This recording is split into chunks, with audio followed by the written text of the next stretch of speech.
So this is a crazy action scene here. So there's a woman in Penguin's crew who has like blonde hair or white hair or something like Yes. that. Yeah. And she has a little yeah, she has a little lap poodle dog or something. I don't know what breed of dog this is, but it's small and has like a pink bow on it, something like The that. bomb dog. Chihuahua poodle. That's the German grenade Shepherd dog. in Yeah, a fucking poodle's body. dude, this dog is going to begin one of the nuttiest action scenes in movie history right here. So this dog is walking fast down the streets of Gotham, and ladies and gentlemen, this dog is carrying a fucking grenade in its mouth. This is already starting off good. So this dog takes the grenade into a small restaurant or whatever this place is, comes out with the grenade, and then boom, restaurant's destroyed. Now more of Penguin's goons are destroying more shops with rocket launchers and flaming crossbows and just crazy stuff. But we pan over to the two goons dragging a bald guy out of one of the shops. The goon on the right is just smacking the top of this guy's head. Schmacking. He's not even doing anything to him. He's just like patting him on the head. And I'm like, what the fuck? What is that going to do other than be annoying? But wait, folks. This is where they run into none other than the Caped Crusader himself. Batman makes short work of these guys. Nice moves from Batman here. After he takes out several goons, he stops and realizes he's surrounded by several more. And this is where a sane person will watch this and lose their collective shit. The camera first goes to a goon who has just loaded a rocket launcher and points it at Batman. We pan right, and there's another goon with nunchucks taunting him. Pan right again, and the third goon has a sword and is taunting him also. And then pan right once more, and we stop on the blonde lady who is just staring at him. And then you pan down, and it's the little ass dog just growling its ass off at Batman. Already, I don't even know what's gonna happen yet, and I'm already like, no, just don't Tim Burton me anymore, please. No more Tim Burton, please, I beg. It's Batman. It's the PSP where he like just shots it into the thing, and he's just like, "Let's go," and it flies. Oh, the flying batarang, yeah. So the flying batarang. That was a cool shot. That reminded me of Robin Hood, the only scene I like from that Robin Hood movie, where the camera follows the arrow. That's the arrow, yes. It reminded, yeah. I actually thought this was a cool shot as well. This Batman shot. This was such a neat shot, man. Dude, this is as Craig called it, the flying PSP batarang. The batarang locks onto the four goons, and Batman chucks this thing. We now get the POV camera angle overhead the batarang, and it's a cool shot. I will admit that it's a very cool shot. But the funny part to me, you can see the screen on top that has the shitty goon symbols on it, like it's locking onto four people. It kind of looks like cutouts for symbols on like a bathroom or something. It's like the game in like the literally. Yeah. So this batarang starts taking out goons consecutively, and as each one goes down, you can notice on the screen it has that the symbols representing each goon is getting less crowded because once it hits one of them disappears from the screen.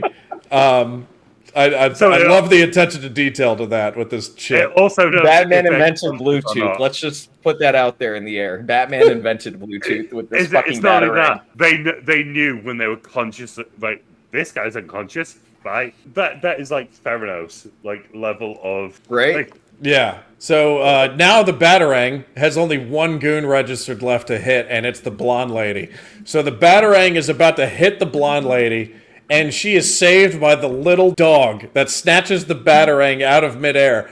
I fucking lost my mind when this happened, and I'll tell you why. Because first off, this moment is so fucking ridiculous because of this reason. The batarang is taking all of the goons out by striking them in the head, right? When we do that cool camera shot, it hits them all in the fucking head. When the camera goes to the final goon, which is the blonde lady, the camera is still closing in on her head, but then when you cut to the little lap poodle catching the thing, the dog jumps barely 3 inches off the ground. So first of all, there's no fucking way this little dog would even jump high enough to grab the batarang out of the air. to save this blonde goon lady who's like 5.5 feet tall or whatever she is. Second, Tim Burton didn't even fucking try to make it look like the dog got up that high, even if it could. The shot fucking killed me. The batarang is closing in on this bitch's head, and the next shot is this little dog snatching it out of the air at her ankles. Are you trying to tell me not? Are you telling me This dog should have been the target of the batarang all along, bro. That's the fact. Dude, it would be like if the camera shot was like, it was closing in on my head, and then the next shot you see my ankles, and then the dog snatches the thing. It was ridiculous. That is the least Muppetry of this whole movie. That is the least. Nora. I mean, you could be right, but that just killed me. Like, of all the things that are just ridiculous with this thing, you mess up a fucking shot like that. I'm just picturing. I don't know. I thought it was hilarious. He wore instead of training like canine, or not canine dogs, but like the German Shepherd or the whatever the other ones that start with the BR. They just trained poodles instead, bro. When this poodle fucking killed it, bro. Literally killed. Yo, and to top it off, Batman is astonished to see this bullshit actually happen. He then looks up at the blonde lady and she just walks off like she just mic dropped him. Like, that's right, motherfucker. She just walks right off. Yeah, that's criminal. There's a lot of that shit though. I mean, like, considering he blew up Sam Smith with I think this stuff is way worse because I'm not even halfway done the scene, bro. This is fucking bad. This is full blown Tim Burton on crack. So here we go. And I was literally screaming at the TV like, Tim Burton, what are you doing? Like, why did you do this?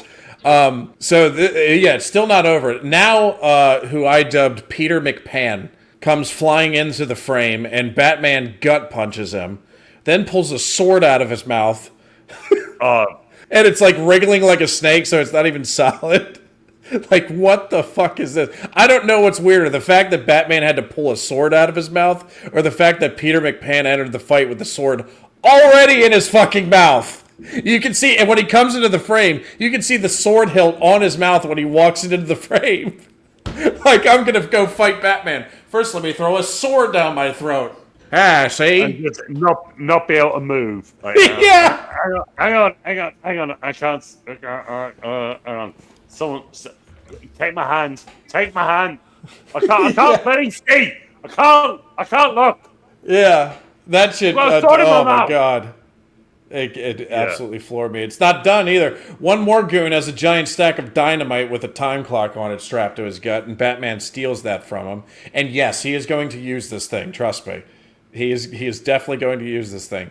So he boss walks around the corner with this dynamite still in his hand. He no-look punches a goon to his right. Did you see that? He didn't even look. He just went, BAP! Yeah. And then all of a sudden he just goes, whap! Doesn't even look at him. Yeah. And then he grabs him and throws him over the railing, and we get a good Wilhelm scream out of that. Yes. I still pop when I hear a Wilhelm scream. Did it originate with Star Wars? No. It was 1954. That's insane. The guy who originally did it. It was like a weird Western film, but yeah, it just became after Spielberg. Like, Spielberg made it kind of a thing. I mean, I used it in one of my sync videos on the channel. Batman is now confronted by the biggest guy in Penguin's crew. He challenges Batman to hit him. Batman obliges, but like Craig mentioned, it's not effective. He just no-sells it. Yeah. And but then Batman glances down, and the goon realizes something is wrong, and the dynamite has been strapped to him and is getting ready to blow. So Batman then smiles at him, slaps the shit out of him, and then throws him down a storm drain. And as he's walking away, this thing blows. So Batman has killed another guy with an explosive. Batman has 3 confirmed kills throughout this movie, but AI also says that it's 3 to 5 because of the Penguin and someone else. Bro, not even that. He blew him up by his dick. Right, let's not get this wrong. Yeah, it's true. He exploded dick outwards. That is how he died. Exploded dick outwards is the greatest sentence you've ever said, Craig. Can we appreciate the fact that this is not Michael Keaton, or I'm sorry, Michael Douglas's. This isn't his only schmack in the film.